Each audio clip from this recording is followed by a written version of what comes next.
วัสดีครับผมกิตติวัฒน์จากอัธบูรณ์วันนี้จะมาแนะนำเครื่องเจียรุ่นใหม่ของ AIMCO เป็นรุ่น 4100c โดยจะมีขั้นตอนการปฏิบัติงานและอุปกรณ์ดังนี้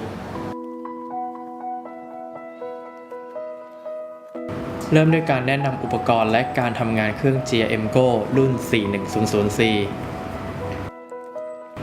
ประโยชน์ของการเจียจานเบรก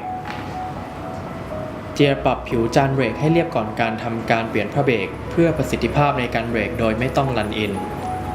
เจียปรับผิวจานเบรกที่บิดเบี้ยวเพื่อลดอาการสั่นเพื่อเพิ่มความเร็วในการซ่อมและเปลี่ยนผ้าเบรกการทำงานของระบบแผงควบคุมไฟสีเขียวโชว์แสดงว่าเครื่องพร้อมใช้งานสวิตช์ปิดเปิดเครื่องสีแดงจะทำหน้าที่ปิดเปิดให้เพลาหลักหมุนสวิตช์แยกดิสดัมป์เป็นสวิตช์ที่ใช้ควบคุมการเคลื่อนที่อัตโนมัติแท่นมีดเจียวอลลุ่มปรับฟีดเป็นสวิตช์ควบคุมการเคลื่อนที่อัตโนมัติเร็วช้าของแท่นมีดโคมไฟสามารถปรับได้360องศา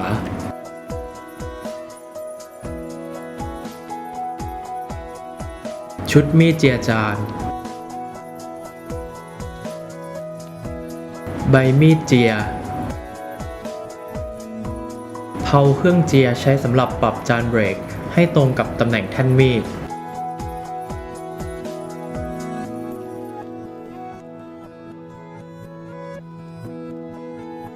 ตัวล็อกเพลาเครื่องเจียจุดถ่ายน้ำมันเครื่องชุดอะแดปเตอร์ตะขอสำหรับเคลื่อนย้ายเครื่อง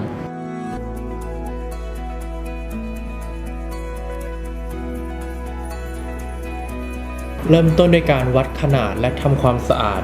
ด้วยผ้าทรายหรือกระดาษทรายหยาบเลือกขนาดอะแดปเตอร์ที่เหมาะสมและประกอบจานเบรกเข้ากับเพลาเจีย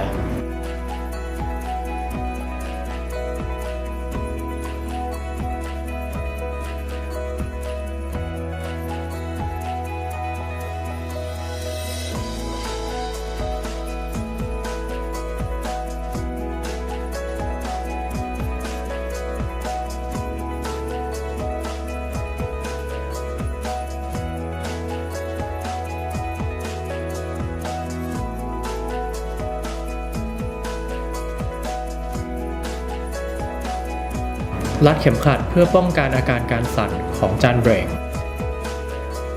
ตั้งองศาใบมีดให้เหมาะสมกับจานเบรก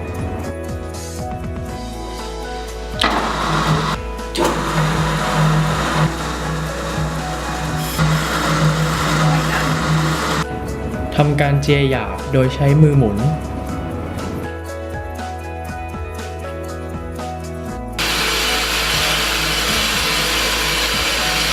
หลังจากนั้นเจียละเอียดเป็นระบบอัตโนมัติ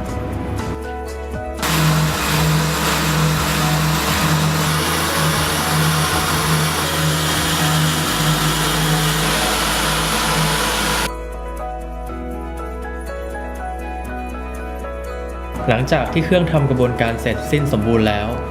ให้เรานำจานเบรกถอดออกมาจากหัวเพลาอย่างถูกวิธี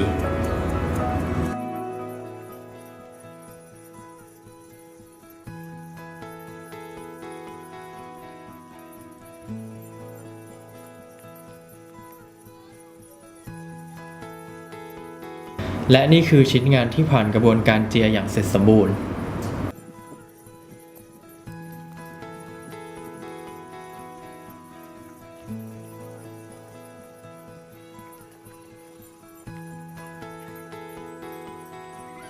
เปลี่ยนแท่นเจียที่ใช้สำหรับเจียดรัมเบรก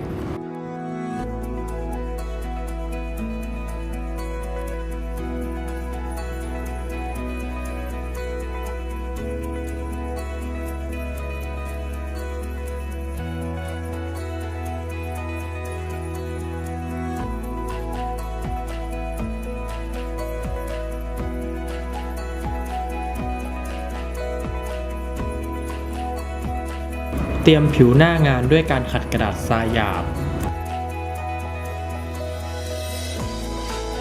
เลือกอะแดปเตอร์ให้เหมาะสมกับขนาดรู เ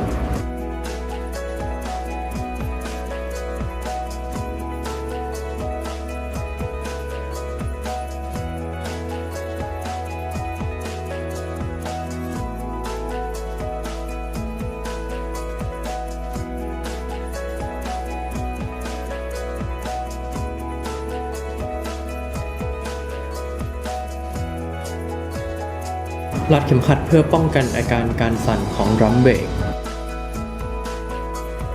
เจียหยาบโดยใช้มือหมุน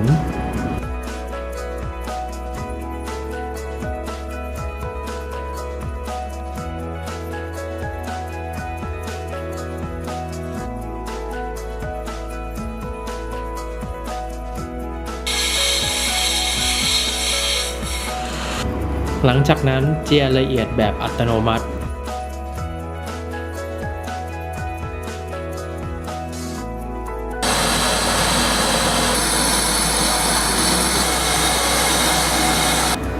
ถอดชิ้นงานจากเพลาเครื่องเจีย